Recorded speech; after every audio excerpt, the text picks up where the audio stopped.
आप सभी को जय माता दी, जय भोलेनाथ। मैं आपकी अपनी गुरु माँ महामंडलेश्वर अंजनी देवा दास जी महाराज आप सभी को प्यार भरी जय माता दी। आप सबसे मेरा एक व्हाट्सएप नंबर है, उस पर मेरे बहुत सारे बच्चे हैं जिन पर मेरी ये चर्चा हुई थी कि क्या वो सभी बच्चे पूर्णमासी व्रत की कथा सुनना चाहते हैं। तो बहुत सारे बच्चों का जवाब हाँ में था। इसीलिए आज मैं अपने YouTube चैनल के परिवार के लिए पूर्णमासी की कथा को सुनाने जा रही हूँ। पहली बात तो कोई भी विशेष कथा हमें किनके मुख से सुननी है, ये बहुत मुख्य बात होती है। और मैं वैष्णव संप्रदाय से जुड़ी हुई हूँ, महामंडलेश्वर हूँ। अगर आप संतों के मुख से और वैष्णव के मुख से पूर्णमासी की कथा को सुनते हैं तो ये कई गुना फलदायी रहती है। समय को बिल्कुल नहीं गवाएंगे। आज शाम को आप इस कथा को सुनिएगा। और किस तरह से सुननी है, तो सबसे पहले जहां आपने चौकी को लगाया हुआ है, आप महिलाएं सर ढकेंगी, पुरुष भी इस कथा को सुन सकते हैं। अपने हाथ में थोड़ी सी चावल लेंगे, उस पर एक फूल रखेंगे, 1 चम्मच जल या गंगा जल रखिए, अपने नाम का संकल्प कीजिए, भगवान से अपने नाम और गोत्र के बारे में बताएं और आप किस उद्देश्य से इस कथा को सुन रहे हैं, आपके क्या मनोरथ है, क्या भगवान से आप कामना करते हैं, वे बात को ध्यान में रखते हुए कथा को सुनते समय वह अक्षत और पुष्प अपने हाथ में रखें तो ये बहुत उत्तम रहता है। तो मैं कथा को प्रारंभ करने जा रही हूँ। शुरू से आपको कहूंगी कि प्यार भरी जय माता दी। पूर्णमासी का अपने आप में बहुत महत्व रहता है। कार्तिक मास लगभग प्रारंभ होने वाला है और कार्तिक मास में ये शारदीय पूर्णिमासी रहती है, इसे शरद पूर्णिमा कहते हैं। ये पूर्णिमा अपने आप में बहुत विशेष रहती है। यूं तो प्रत्येक पूर्णमासी का अपना महत्व है, क्योंकि पूर्णमासी का मतलब ही देवताओं का पूर्णतः एकत्रित होना, सभी कार्यों को पूर्ण करने हेतु ही भगवान ने पूर्णमासी बनाई है। लेकिन ये जो शरद पूर्णिमा की पूर्णमासी रहती है, जिसे हम शरद पूर्णिमा कह रहे हैं, ये बहुत खास रहती है। खास क्यों है? क्योंकि देवताओं का वास होता है, भगवान चंद्र देवता की आराधना होती है और उसके बाद कार्तिक मास प्रारंभ हो जाता है। माता लक्ष्मी का प्रकट महोत्सव रहता है, इसीलिए विष्णु लक्ष्मी जी की आराधना की जाती है। कथा भी हम भगवान विष्णु और माता लक्ष्मी के सन्मुख सुनने जा रहे हैं। तो ये जो कथा है, ये कतिका गांव में एक राजा रहता था जिसका नाम चंद्रहास था। इसी गांव के भीतर एक धनेश्वर नाम के ब्राह्मण रहते थे। राजा जो हैं वे अपनी प्रजा से बहुत प्रेम करते हैं और उनकी जो प्रेम है वे बहुत ईमानदारी के साथ अपने राज्य को संभालते हैं। राज्य का प्रत्येक सुख और प्रत्येक दुख का वे अनुमान लगा के रखते हैं और सब कुछ पता रहे, इसीलिए वे रात को जो है अपने पूरे गांव में भ्रमण किया करते हैं। किस घर से क्या आवाज आ रही है, कहाँ सुख हो रहा है, कहाँ दुख आ रहा है, इसका पूरा आभास राजा चंद्रहास रखते थे। इसीलिए सभी गांव के जो लोग थे वे राजा को बड़ा सम्मान देते थे, उनके साथ बहुत प्रेम रखते थे और उन्हें ईश्वर तुल्य मानते थे। उसी गांव में जो ब्राह्मण रहते हैं जिनका नाम धनेश्वर है, इस परिवार में वे पति और पत्नी केवल वही रहते थे, क्योंकि उनकी कोई संतान नहीं थी।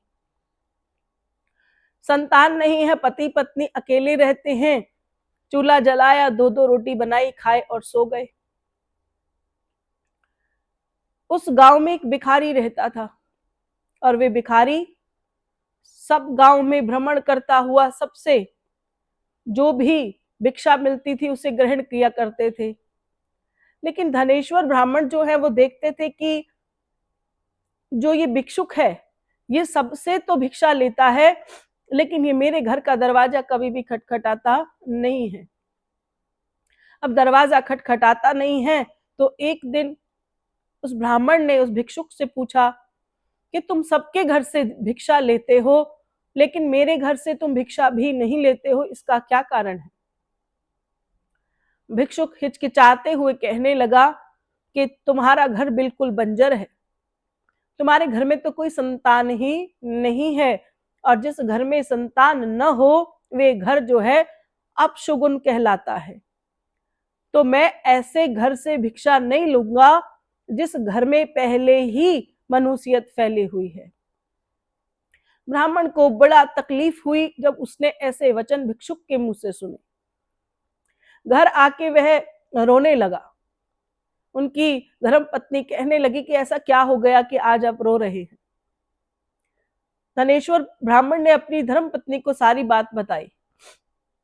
उनकी धर्मपत्नी भी बहुत दुखी हुई और उन्होंने कहा कि अब हम क्या कर सकते हैं, हमने हर प्रकार के कार्य को करके देख लिया है, लेकिन कोई संतान नहीं हो रही है जैसी ईश्वर की इच्छा। लेकिन चंद्रहास जो राजा थे वे मां आद्य शक्ति के बहुत बड़े भक्त थे। जब राजा को ये पता चला कि ऐसे ऐसी समस्या है और हमारे गांव का ब्राह्मण जो है बहुत दुखी है, तो उस राजा ने अपने राजमहल के पुजारी को ये दुख बताया। तो उन्होंने कहा कि जो भी व्यक्ति जिसके पास संतान नहीं है उसे मां आद्य शक्ति मां दुर्गा को प्रसन्न करना चाहिए और उनके निमित्त पाठ पूजा जाप और आराधना करनी चाहिए।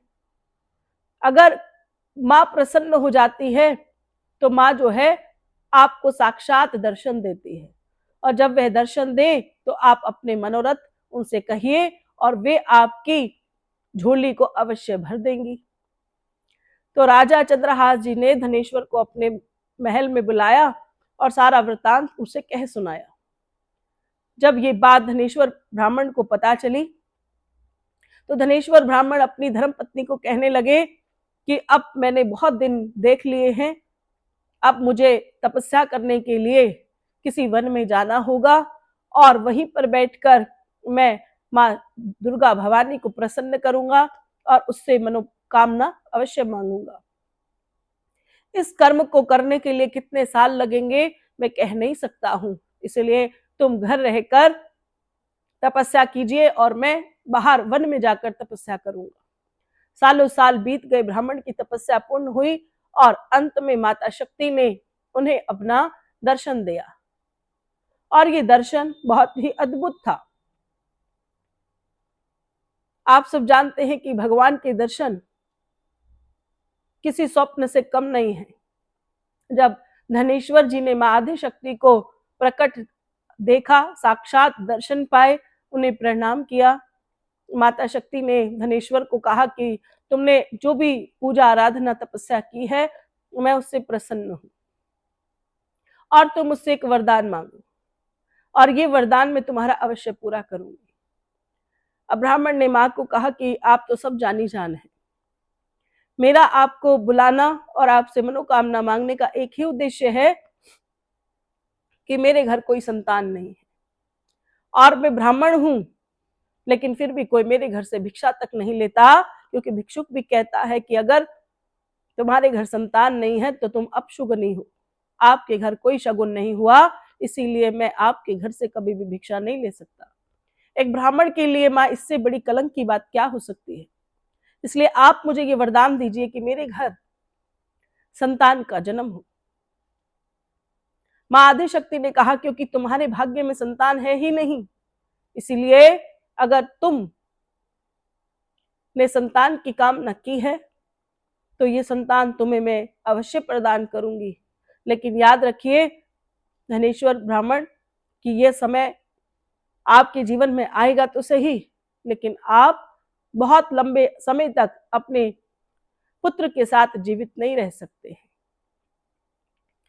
तो इस प्रकार से उन्होंने कहा कि मां अगर आप मुझे संतान दे रही हैं, उसकी उम्र भी आपको ही पता है, तो उपाय भी आप ही जानती हैं कि हम ऐसा कौन सा कर्म करें जिससे हमारा बच्चा जो है, हमारा पुत्र है, उसकी दीर्घ आयु रहे और वो इस संसार में आने के बाद यशस्वी बने, तेजस्वी बने, ओजस बने। महारानी मुस्कुराने लगी और मां आदि शक्ति ने कहा कि एक ही ऐसा उपाय है जिसको करने से प्रत्येक मां अगर इस कर्म को करती है तो उसका बच्चा जो है वह दीर्घ आयु रहता है। मैं आपको बता दूं, ये कथा जो है द्वापर युग में भगवान श्री कृष्ण ने अपनी माता यशोदा को सुनाई थी। क्यों सुनाई थी? क्योंकि आप सब जानते हैं कि यशोदा से दूर रहे श्री कृष्ण भगवान। द्वापर युग में जब श्री कृष्ण खुद द्वारिकाधीश हो चुके थे और वो अपनी माँ यशोदा से मिलने आए थे, तो यशोदा माँ बड़ी व्याकुल हो गई और कहने लगी कि मैं ऐसा कौन सा यत्न करूं, मैं ऐसा कौन सा उपाय करूं कि तुम सदैव मेरे पास रहो और मैं तुमसे कभी दूर ना रह सकूं, और तुम्हारे जीवन की जितनी बाधाएं हैं, जितने कष्ट हैं, जितनी तुम तपस्या करते हो श्री कृष्ण, मैं कुछ ऐसा तेरे लिए कर सकूं जिससे तुम्हारे जीवन के सभी कष्ट खत्म हो जाएं। भगवान श्री कृष्ण मुस्कुराने लगे और तब उन्होंने माता यशोदा को ये कथा सुनाई और कहा कि अगर माँ ये कथा तेरी समझ में आ गई तो मेरा जन्म सिद्ध हो जाएगा। तो जिस प्रकार से भगवान श्री कृष्ण ने यशोदा को ये कथा सुनाई थी, ठीक मैं आपको श्री कृष्ण की भांति ही तुम यशोदा बनकर इस कथा को सुनो। अपने प्रेम के लिए, अपने बच्चों के लिए, अपने परिवार के लिए, अपने सुख समृद्धि के लिए तुम यशोदा बनकर अपने इस कथा का श्रवण करो। जब धनेश्वर ने बड़े व्याकुल होकर इस कथा को माँ से सुना, इस बात को समझा, तो माँ ने कहा कि जो तुम्हारे घर की स्त्री है, अगर वे शरद पूर्णमासी का व्रत रख लेती है तो ये व्रत जो है आपके घर के बच्चे के लिए दीर्घ आयु के समान हो जाएगी। आपके घर में बहुत सारे सुख और ऐश्वर्य की जो कामना आप करते हुए वो पूर्ण हो जाएगी, क्योंकि तुम्हारे बच्चे की उम्र बहुत ज्यादा नहीं है। अगर मैं तुम्हें संतान सुख दे भी दूं तो वे 18 साल का होते ही उसकी मृत्यु हो जाएगी। लेकिन अगर तुम्हारी माँ ने पूर्णमासी का व्रत किया, शरद पूर्णमासी का व्रत किया, तो ये समस्या को टाला जा सकता है। ऐसा आशीर्वाद देकर, ऐसा वरदान देकर माता अंतर ध्यान हो गई और ब्राह्मण जो है वापस अपने गांव में लौटे और उन्होंने ब्राह्मण के साथ ब्राह्मणी को बिठाया और सारा वृतांत सुनाया और कहा कि क्या तुम अपने आने वाले पुत्र के लिए पूर्णमासी का व्रत करोगी? तो आप सब जानते हैं कि धनेश्वर की जो धर्म पत्नी है वो बच्चे के प्रेम में इतनी व्याकुल थी कि उसने तुरंत हाँ कर दी और उसके बाद वह व्रत उसने प्रारंभ कर दिया। कुछ समय के बाद उसे संतान सुख की प्राप्ति हुई और धीरे धीरे कर कर वे संतान पुत्र रूप में हुए और कुछ सालों के बाद जो है जब वे 15 साल के हो गया तो एक दिन ब्राह्मण की धर्म पत्नी ने अपने भाई को कहकर बुलाया और कहा कि जो आप ये कथा को सुन रहे हैं, जो ये व्रत उपासना आप कर रहे हैं, इस व्रत को जब ये पूर्ण होगा तो जीवन के सारे कष्ट दूर हो जाएंगे। तो तुम्हें क्या करना है, मेरे पुत्र को इस गांव से बहुत दूर ले जाओ और गांव में यानी काशी एक स्थान है जहां पर प्रभु भोलेनाथ जी का वास है और आधे शक्ति माँ भवानी का वास है। जब भोलेनाथ और माँ आधे शक्ति की नगरी काशी के भीतर तुम जाओगे तो जीवन के जो कष्ट हैं, जो दुख हैं, वे दूर हो जाएंगे और जो भी विद्या है वे मेरा पुत्र वहीं से ही ग्रहण कर लेगा। क्योंकि कहते हैं कि जो बच्चा काशी में जाकर विद्वान बनता है तो ये विद्वान उसको रिद्धि और सिद्धि प्रदान करती है। इसीलिए जो भी ब्राह्मणी ने अपने भाई को कहा तो उसका भाई जो है उसके बेटे को लेकर और काशी चला गया। वहीं पर उन्होंने सोचा कि इसको पूर्णतः ज्ञान मिलेगा और इसको रिद्धि सिद्धि की कामना होगी और ये माँ आधे शक्ति और भोलेनाथ की नगरी में सुरक्षित रहेगा। रास्ते में चलते चलते एक जगह बहुत भूख लग रही थी उन्हें और वे वहां रुक गए। वहां पर एक विवाह समारोह चल रहा था।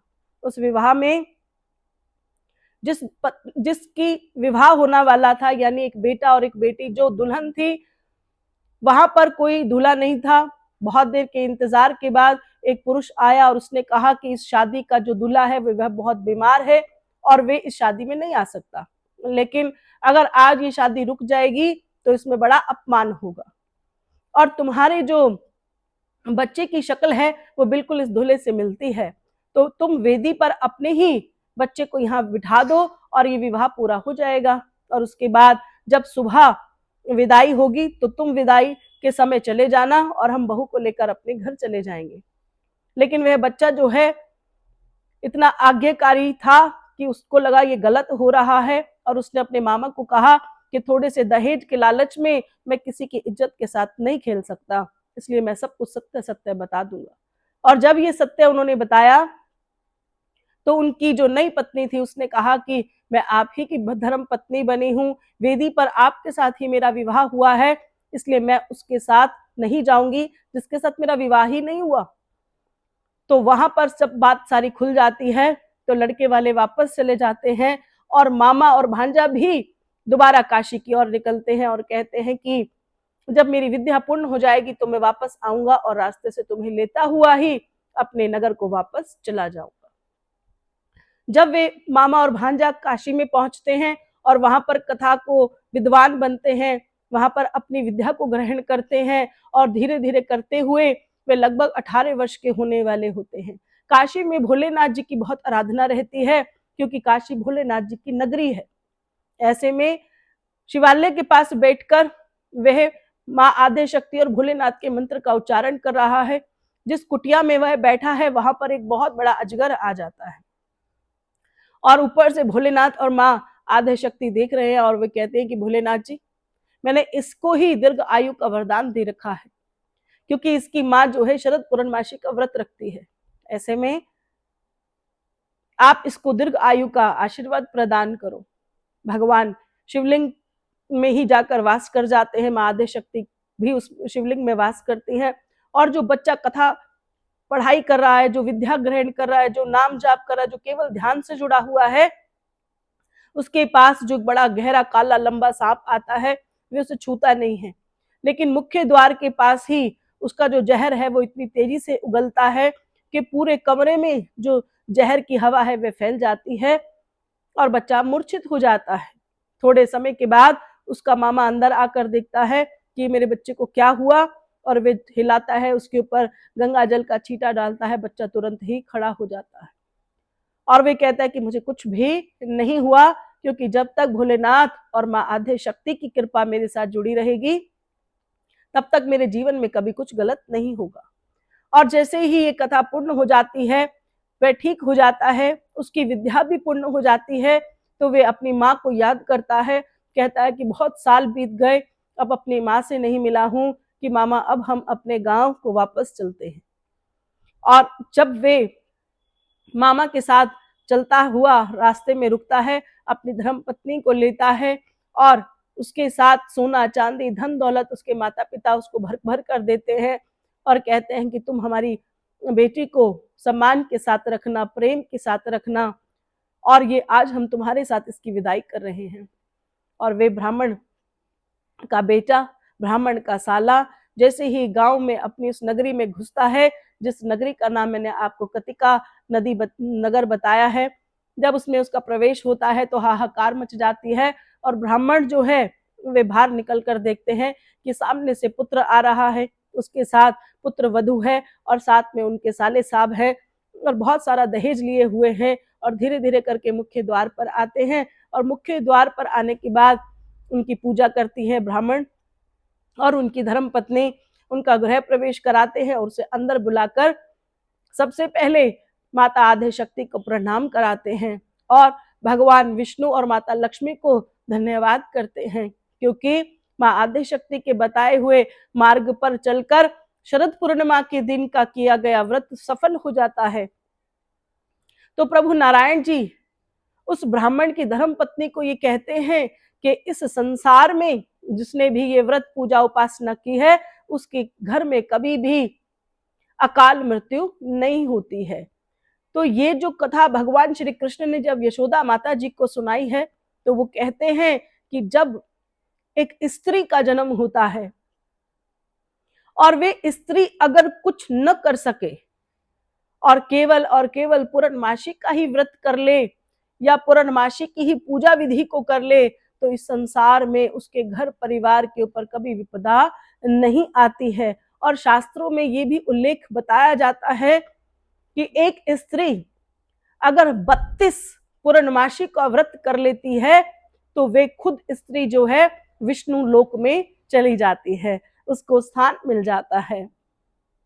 तो जो वैष्णव संप्रदाय से जुड़े हुए रहते हैं और विष्णु लोक में जाना चाहते हैं, वे स्त्री और पुरुष इस पूर्णमासी का विशेष ध्यान रखते हैं और बहुत सारी पूजा विधि करते हैं। इस कथा को जब आप सुन रहे हैं तो मैं आपको यही कहूंगी कि आप के चौकी पर विराजमान जो देवी देवता हैं उन्हें आप धन्यवाद कीजिए। उन्होंने आपको सुख दिया है, समृद्धि दी है, भगवान की कृपा से आपके घर बेटा और बेटी है, संतान सुख है, तो उन्हें धन्यवाद कीजिए।